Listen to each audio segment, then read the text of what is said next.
প্রিয় শিক্ষার্থীগণ, অনলাইন ক্লাসে সবাইকে স্বাগত জানাচ্ছি। আমি মোহাম্মদ আসলাম হোসেন, প্রভাষক, ফিনান্স ব্যাংকিং ও বীমা, ধোকরাখোল কলেজ, খোকসা, কুষ্টিয়া। প্রিয় শিক্ষার্থীগণ, আজ আমি তোমাদেরকে ফিনান্স ব্যাংকিং ও বীমা বিষয়ের প্রথম পত্রের তৃতীয় অধ্যায় অর্থাৎ টাইম ভ্যালু অফ মানি অর্থের সময় মূল্য নিয়ে আলোচনা করব। আজকের আলোচনার বিষয়বস্তু আমরা কিভাবে অর্ডিনারি অ্যানুইটি বের করতে পারি সেটা আগের ক্লাসে দেখেছি।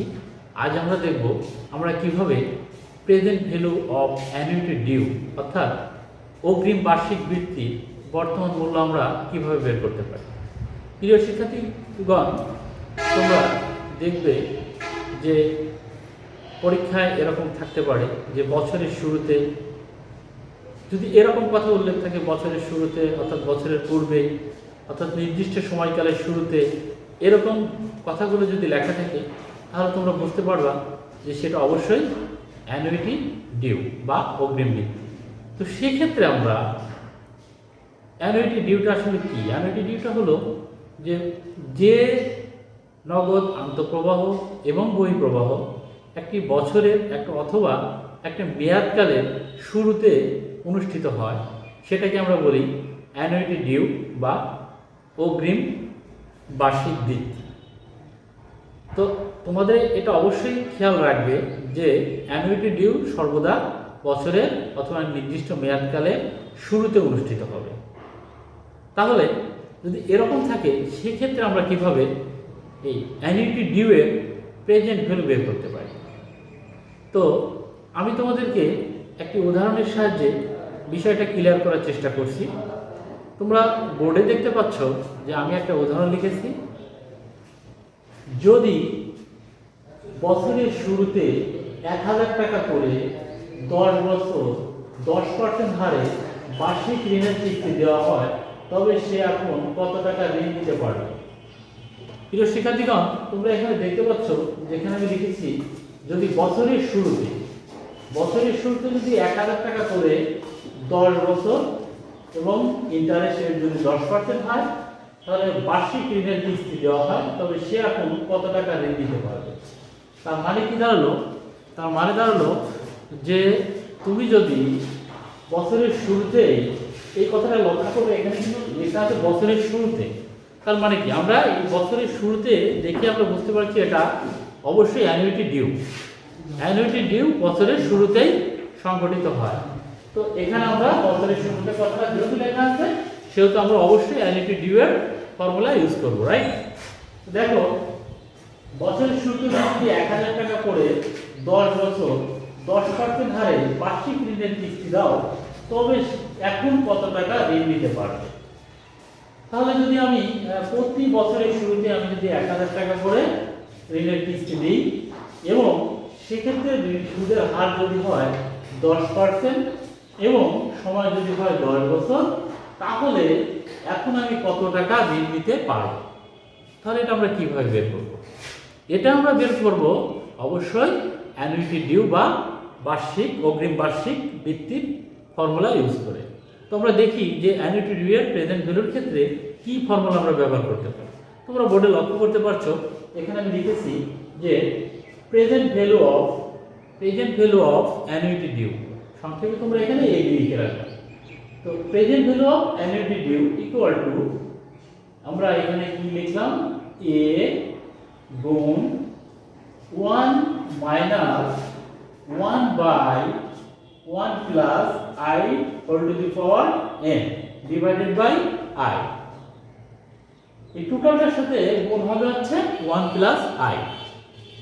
প্রিয় শিক্ষার্থীগণ, তোমরা যদি এই সূত্রটা খেয়াল করো, তাহলে এখানে আসলে আমাদের কিসের ভ্যালু দরকার সেটা আমরা এখন দেখি। দেখো, এখানে আমাদের এর মান লাগবে, এখানে আমাদের n এর মান লাগবে এবং i এর মান লাগবে। তাহলে আমরা অঙ্কের দিকে খেয়াল করি। প্রথমেই বলা আছে বছরের শুরুতে 10,000 টাকা করে, তার মানে কি 10,000 টাকা আমাদের কিস্তি, এটাই হচ্ছে আমাদের অ্যানুইটি বা এ। তাহলে আমরা এখানে এ সমান পেলাম কত? এ সমান কত পেলাম? এ সমান 10,000 টাকা। আমি এখানে লিখে দিচ্ছি এ সমান 1000 টাকা, এ সমান 1000 টাকা। আর কি আমাদের লাগবে? আমাদের লাগবে হচ্ছে এন এর মান। এন হচ্ছে কি? কত সময়, আমাদের সময়টা হচ্ছে এন দ্বারা রিপ্রেজেন্ট করে। তাহলে আমাদের এন সমান এখানে কত? 10 বছর, 10 বছর, 10 বছর, 10 বছর।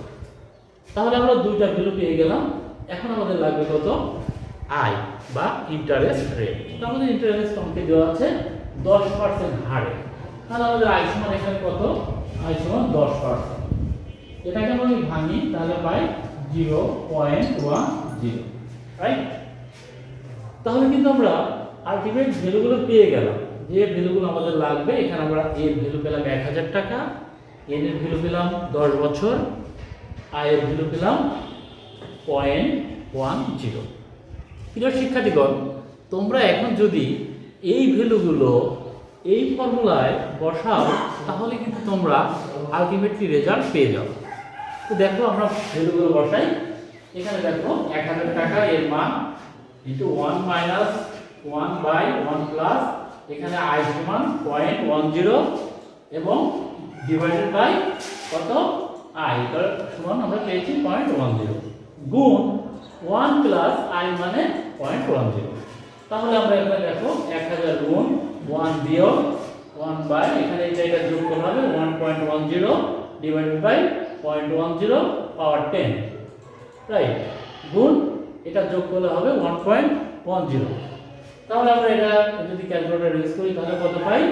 আমরা পাই হলো যে 1000 গুণ 1 বিয়োগ 1 বাই 2.5937 ডিভাইডেড বাই 0.10 ইনটু 1.10। তাহলে আমরা আবার দ্বিগুণ করে পাই 1000 গুণ এটা যদি আমরা ক্যালকুলেটর ইউজ করি তাহলে কত পাই? 0.6145 ডিভাইডেড বাই 0.10 গুণ 1.10। তাহলে এটা টোটালটা যদি আমরা ক্যালকুলেট করি তাহলে আমরা কি পাই?